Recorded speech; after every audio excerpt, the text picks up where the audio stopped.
Welcome back into the Shot Show. I'm your host, Wyatt Shot, and today we're traveling up to Big Ten country to break down the Penn State Nittany Lions. But first, before we do that, I do just want to thank each and every one of y'all that have been watching my videos. I've got 10 subscribers now, which for the big YouTubers and the people you watch doesn't sound like a lot.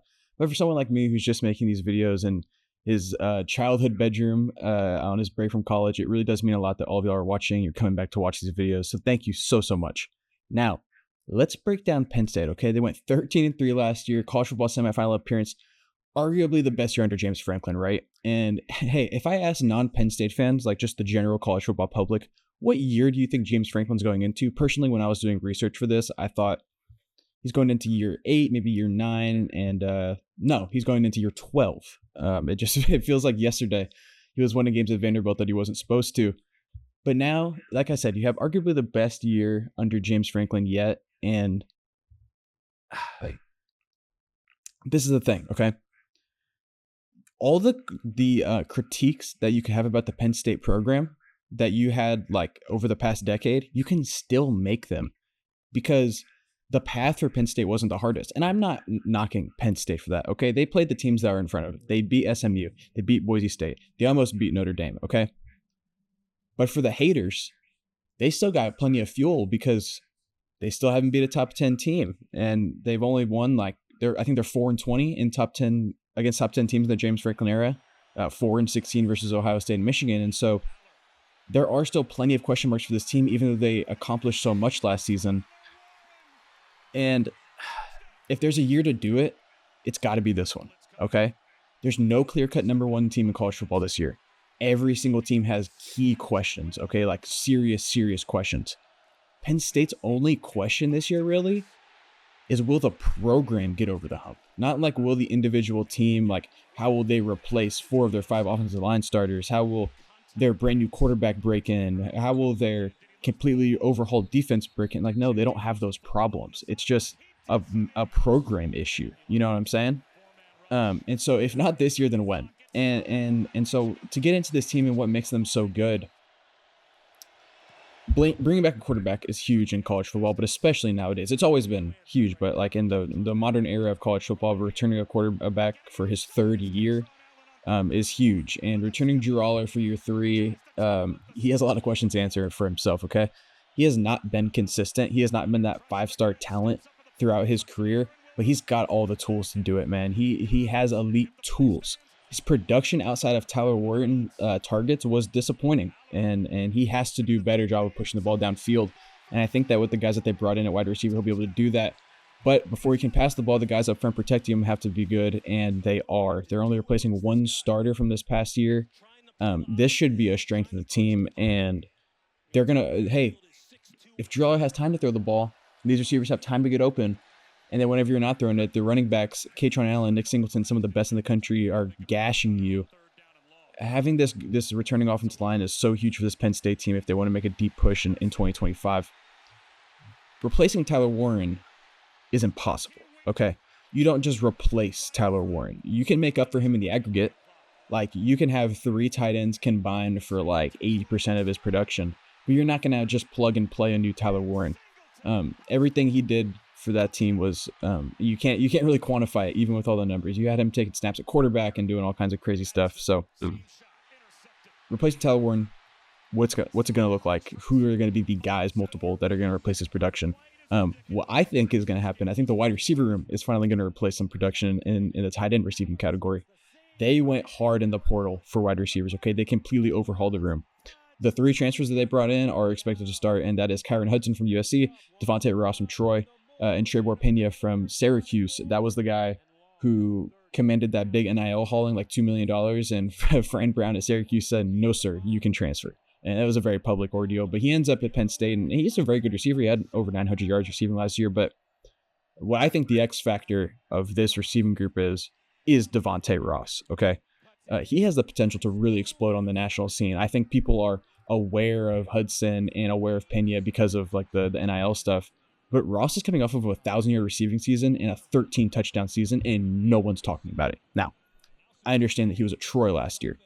However, that in its own right can amplify the way you look at it. Like, dude, he was doing this with Troy offensive lineman protecting his quarterback, and the Troy quarterback, who's now going to be the backup at Texas this year, They're doing that, or excuse me, Ross is doing that with those kind of players around him. Imagine what he's going to do with Penn State supporting cast around him. Now, with that being said, the offense starts and ends with the running game, okay? Nick Singleton and Katron Allen are back once again, and credit not only to the program, but credit to those young men, Nick Singleton and Katron Allen, for sticking it out, because these are both guys that, if they want to be the solo back, that got all of the carries and didn't have to split it with a guy who is just as good. They were more than capable. I mean, there's a chance that both of those guys are Doak Walker Award finalists if they're on separate teams, but they're not on separate teams. They decided they wanted to do this together. They stuck it out. The program gave them a clear path to the field for both of them, and they told them like what it was going to look like.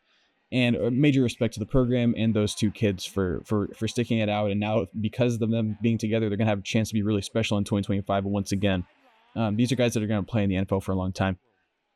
Offensive coordinator Andy Koldenicki, he knows that they got to get these guys touches, and they have to build the offense off of that. I think that will also make things easier for Drew Aller, because, look, Drew Aller isn't Bryce Young, okay? He's not going to slice and dice you, some pocket passer that's going to pass for 4,000 yards this year. It's just not going to happen. So you have to build it off of the running game and make things a little bit easier for Drew. And this is college football. That happens every single year, and you can win a national championship doing that. That's not a diss on Penn State's offense. I think that's just the way that you have to go about it. You don't have a game-breaking quarterback like Caleb Williams in your backfield or Lamar Jackson back there. You know what I'm saying? Now, flipping sides of the ball, the defense will continue to be great, and they added the best defensive coordinator in the country in Jim Knowles along the way. Plugging him from Ohio State was the shock of the winter, no doubt. Zane Durant on the defensive interior, Danny Dennis Sutton off the edge. I don't know if he's going to replace Abdul Carter's production, because that's impossible. This is another situation of like replacing Tyler Warren, where they can do it in the aggregate. Dennis Sutton got 8.5 sacks last year. He definitely benefited from having Abdul Carter line up on the other side. So their best tackle is focused on Carter while he was able to clean up the mess. With that being said, still a very good player, and they're replacing so many guys on this defense, or excuse me, they're bringing back so many guys on this defense that I just don't think they're going to have a problem in making up for him in the aggregate. That interior should be better this year, should be a strength, and that'll make things easier for the edge guys. A.J. Harris, the transfer from Georgia, he was third team All Big Ten last year. He's returning, only allowed 1 touchdown all season. He should be their lockdown premier corner that, honestly, we've become accustomed now to Penn State having. They've had a couple guys now, Joey Porter being the most notable of them. But let's get into this schedule, man, because it shapes up really, really nice for Penn State. I mean, the rich get richer here. You get Nevada at home, you get FIU at home, you get Villanova at home. Nothing going on in the out-of-conference, okay? Then you start conference play with Oregon at home. I mean, look, if you want Oregon at any point of the year, I'd rather have in week 4 than week 12, because Dante Moore's still going to be figuring things out at this point, and you get him at home nonetheless. It'll be his biggest road test by far up to this point. Then you get UCLA at home, which Nico Iamaleava is now the quarterback there. We're going into year 2 with their new head coach. I just don't see it happening for UCLA this year. Get Northwestern at home. And now this is the trickiest part of your schedule, okay? You go to Iowa and you go to Ohio State. At Iowa isn't the most terrifying thing alone. Like, if you just isolated that game and put it in a box, it's not the most terrifying thing. However, you do have to worry about the fact that you have Ohio State the next week, also on the road. And Iowa's a tricky team. You know, they play really good defense. It can make things confusing for a quarterback like Drew Aller. So that's a tricky spot. But then you get Indiana at home. You go to Michigan State. You get Nebraska at home. And you go to Rutgers to close things out. Getting Indiana and Nebraska at home are huge. All of your, like, challenging games, you're getting them at home. And then you split Oregon and Ohio State. If you ask me, that's all you can ask for as a Penn State fan. That's probably the perfect schedule in the modern Big Ten. I'll close with this, okay? If this isn't the year, I don't know what is. Now, they don't have to win the national championship or bust, okay? But you should look at a national championship team, and you should make a deep playoff run. The team has everything around it that they need, okay? All they need is consistent B-level quarterback play. Can Drew Aller give me B-level quarterback play? That's all I'm wondering. Penn State can still be a top 10 team if Aller doesn't improve. If he's the same as last year, they'll still be a top 10 team because they're that good around him.